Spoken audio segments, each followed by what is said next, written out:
Bismillahir Rahmanir Rahim. For today's reflection, I was looking at the Hadith Qudsi, where Allah Ta'ala speaks about how the servant can become beloved to God. And I was reflecting upon this hadith because someone asked me a question the other day. Why do we have to fast? It's so difficult. 15 hours without food, without drink. Why would God impose this on us? So I wanted to answer this very important question by sharing this Hadith Qudsi, where in the Hadith, Allah Ta'ala, because the Hadith Qudsi, by the way, is a special Hadith where the words are from the Prophet, peace be upon him, but the meaning is from God. And in this Hadith we read, وَمَا تَقَرَّبَ إِلَيَّ عَبْدِي بِشَيْءٍ أَحَبَّ إِلَيَّ مِمَّا افْتَرَضْتُهُ عَلَيْهِ. And my servant does not draw nearer to me with anything more beloved to me than that which I have made obligatory upon him. So in this hadith, God is actually giving us the secret to closeness to the divine presence. And it is actually through those fara'id, through those obligations.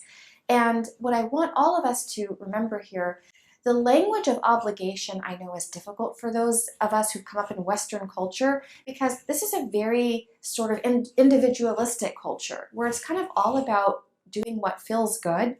And of course, when something has been made obligatory, that's kind of the opposite of that. It's this idea of someone coming and imposing something on me. But what I want us to understand is that this is an honor. So even though the hadith uses the language of obligation, of faradiyya, it's an honor that God has chosen me and you and all of us to fast and to pray and to worship him. So I want us to make a plan coming out of Ramadan that if we actually have the stamina to fast for 30 consecutive days for 15 hours a day, surely coming out of Ramadan, we can continue to do our makeup fasts, for example. Coming out of Ramadan, we can obviously have a plan for voluntary fasts. And most importantly, if we can have this kind of stamina, then coming out of Ramadan, we can continue to stick to good habits, right? Ramadan is really that arena of kind of instilling good habits, right? The fasting, the prayer, the Quran, and don't drop it like a bad habit. It's a good habit. Hold on to it coming out of Ramadan, right?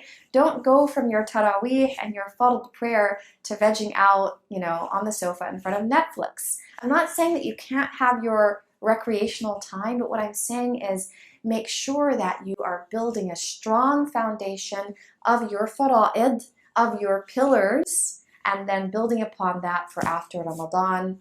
And don't forget your zakah and your sadaqah, by the way. That often kind of falls by the wayside.